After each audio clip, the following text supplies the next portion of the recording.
What is up, guys? Got my new drag pack here for cheap. Gonna be putting my radials on. But anyway, in today's video we are going to be talking about my lowering springs that I put on the car. Here's what the car looks like with it lowered.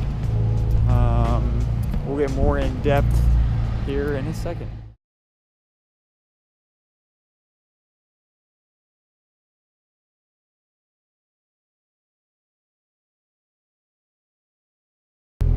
So the springs that I bought for the car are called from a brand named Godspeed Performance. They do coilovers. You can get downpipes for this car, and I got the lowering springs. They were on sale. I think I got them for $123 shipped to my door. It is 1 inch up front and 1.4 in the rear. It does make the car look a lot better, but right now I'm just going to let you guys know how it drives, because it does change it up a little bit. Once I put the springs on, I had to go to an alignment, but there is really no more body roll in this thing. I mean, it's pretty on an even plane now with the springs on. Also, another note, braking, the nose does not dip down near as far anymore. So you know, you're at the end of your run and you get on the brakes, the nose it stays up, because these cars are known to nosedive pretty good, and so it definitely eliminated some of that. Another good thing, weight transfer. My car used to spin a lot in second. Now it has a little bit of spin, but it doesn't spin as much. So there's definitely an advantage. I guess it keeps all the pressure down on the front instead of picking the front end up and throwing it to the back, which causes wheel spin, and so it kind of corrected a lot of that as well. Good old Huntsville Walls unit.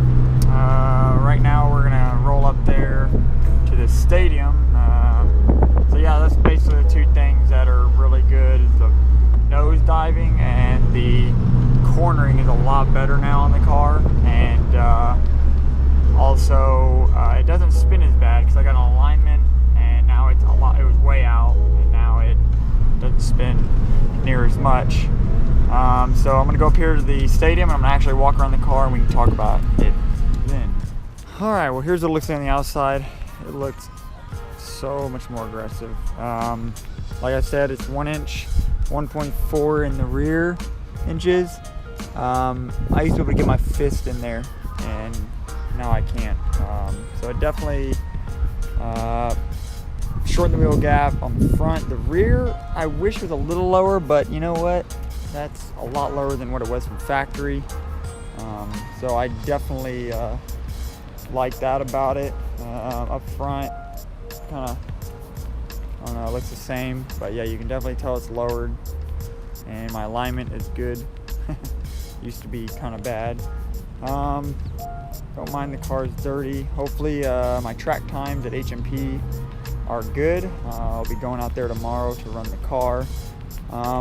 There's a lot of videos on how to install this. CJ Pony Parts did one of their but I'll pull this wheel off when I go to my buddy Jeremy's shop, and I'll show you kind of an overview. It's very easy on the front and in the back. It's just one bolt, and I won't show you that, but I'll go ahead and pop the front off and show you some things that I did to make it a lot easier.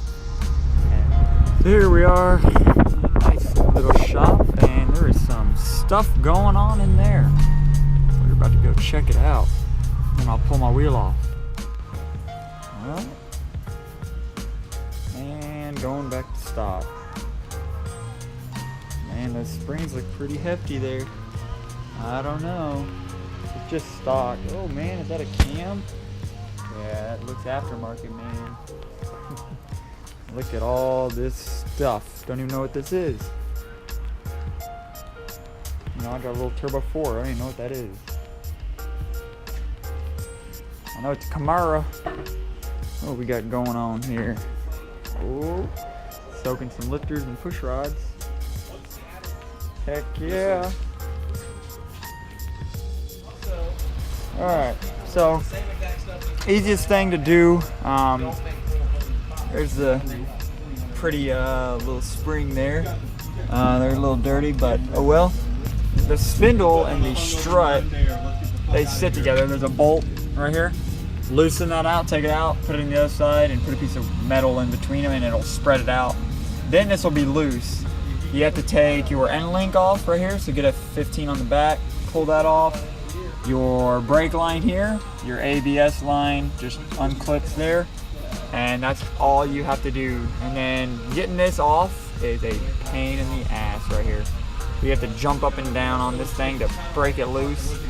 And my God, I need to clean in here so bad. It rained and I usually clean in here. But yeah, that's the easiest way to get the spindle out, or the strut out from the spindle. And you know, I'd put some lug nuts on here just so you can jump on it so it doesn't mess up your threads. But other than that, that's the easiest way to do it. I could probably do this car in like a couple hours now that I know how to do it. It wouldn't take no time at all. I was having trouble getting the lug nuts off. The factory ones were really crappy, so I got them off. But yeah, that's what they look like up in there. It's super easy. Compress the spring, put the new one in, and you're done. So overall, the lowering kit is really nice on the car. I like the way it looks, and the way it drives. It's definitely a lot better than before. Anyway, if you are new here, go ahead and subscribe. If you're not following on Instagram, go ahead and do that as well. Hopefully I'll do okay at the track. Coming up here, the next video will be the car running down the track at HMP 8th mile. So hopefully it'll do pretty good. Gonna have a lot of my buddies out there running their cars, so it's gonna be a fun-filled track day. So I'll share that with you guys next time.